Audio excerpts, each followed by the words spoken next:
ഭാഷ ഒരു പ്രത്യേക ഭാഷയല്ലേ? അതെ അതെ. അത് നിങ്ങൾക്ക് ഇല്ലല്ലോ, ഒട്ടും ഇല്ലല്ലോ ഇത്രയും നാൾ അവിടെ ഇരുന്നിട്ടും. ഈ കാസർഗോഡ് കിഴക്കൻ പ്രദേശങ്ങളിലെ എല്ലാവരും തന്നെ മറ്റേ കോട്ടയത്ത് നിന്ന് അല്ലെങ്കിൽ പത്തനംതിട്ട മൈഗ്രേറ്റ് ചെയ്ത് വരുന്ന. എന്തുകൊണ്ടാണ് അങ്ങറ്റം വരെ പോയത്? അവിടെ സ്ഥലത്തിന് വില കുറവായിരുന്നു അന്ന്, എനിക്ക് തോന്നുന്നു. അങ്ങനെയൊക്കെ ആയിരിക്കാം. പക്ഷെ എങ്കിലും എനിക്ക് തോന്നുന്നു നല്ല സ്ഥലമാണ്, നല്ല നല്ല ആൾക്കാരാണ്. ശുദ്ധമായ വെള്ളം നല്ല ശുദ്ധമായ വെള്ളമാണ്. ഈ നാട്ടിൻപുറങ്ങളിൽ നമ്മുടെ അവിടെ ഹിൽ ഏരിയ ആണല്ലോ, നല്ല വെള്ളം കിട്ടും. പിന്നെ സാറൊക്കെ അങ്ങോട്ട് പോകാം. എന്താ വെച്ചാൽ നമ്മുടെ കാസർഗോഡ് ശരിക്കും കുറച്ച് പിന്നോക്കം നിൽക്കുന്നതാണ് പുരോഗതിയുടെ കാര്യത്തിൽ. അപ്പോൾ ഇങ്ങനെയുള്ള കുറെ സംരംഭങ്ങൾ അവിടെ വന്നിട്ട് സ്റ്റുഡിയോ സ്റ്റാർട്ട് ചെയ്തു. കുറച്ച് ആൾക്കാർക്ക് ഒരു സംഗീത സ്കൂൾ സ്റ്റാർട്ട് ചെയ്ത് എങ്ങനെയായിരിക്കും? നന്നായിരിക്കും. നന്നായി പാടുന്നവരുണ്ട്. അതൊന്ന് ട്യൂൺ ചെയ്തെടുക്കാൻ സാറിനെ പോലുള്ള ആൾക്കാരൊക്കെ വന്നാൽ തീർച്ചയായിട്ടും നോക്കട്ടെ. നിങ്ങളുടെ സപ്പോർട്ട് ഉണ്ടെങ്കിൽ കാസർഗോഡ് ഞാൻ എൻ്റെ ഒരു സരിഗമ സ്കൂൾ ഓഫ് മ്യൂസിക് എനിക്കുണ്ട്, ഓൾറെഡി 2 എണ്ണം ഉണ്ട്. അപ്പോൾ 3ാമതൊരെണ്ണം അവിടെ തുടങ്ങാനുള്ള എനിക്ക് എൻ്റെ നമ്മുടെ ജില്ലക്കാരോടല്ലേ പേരിൽ അഭ്യർത്ഥിക്കാൻ അതേ ഉള്ളൂ.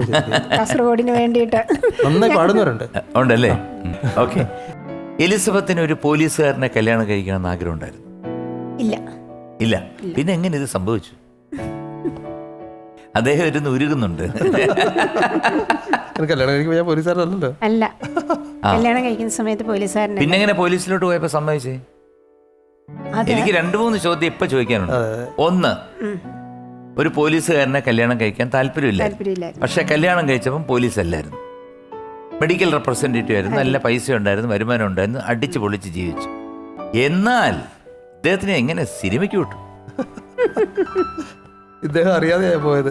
ഒറ്റ മനുഷ്യനെ അറിഞ്ഞിട്ടില്ല.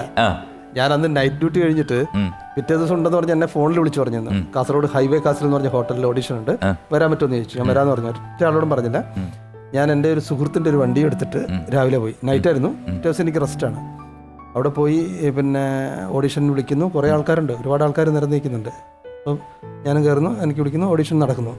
ഓഡിഷൻ നടന്നതിന് ശേഷം പിന്നെ ഇവർ പറഞ്ഞു കൊള്ളാം, സെലക്റ്റഡായി, ഒരു 30 ദിവസം ലീവ് എടുക്കാൻ പറ്റുമെന്ന് ചോദിച്ചു. ഞാൻ 30 ദിവസമൊക്കെ ലീവ് വലിയ ബുദ്ധിമുട്ടാണ്. അതിന് മുമ്പ് ഞാൻ ലീവ് എടുത്തിട്ടേ ഇല്ല. ലീവ് എടുക്കാൻ പറ്റില്ല നമുക്ക് പോലീസിൽ, ലോക്കലിലല്ലേ.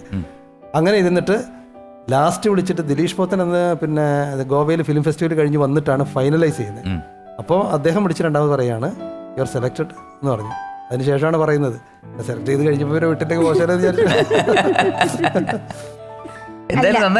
അല്ല, കല്യാണം കഴിഞ്ഞ് വന്നപ്പോ തന്നെ പറഞ്ഞിരുന്നു പൂന ഫിലിം ഇൻസ്റ്റിറ്റ്യൂട്ടിൽ പോയതും പിന്നെ ഞാൻ അഭിനയ താല്പര്യവും കൂടെ പഠിച്ച ഒരുപാട് കൂട്ടുകാരെ ഞാൻ പിന്നീട് പരിചയപ്പെട്ടപ്പോൾ ഇദ്ദേഹം കോളേജിലെ ബെസ്റ്റ് ആക്ടർ ആയിരുന്നു എന്നും മിമിക്രി, മോണാക്ട് എല്ലാ പരിപാടിയിലും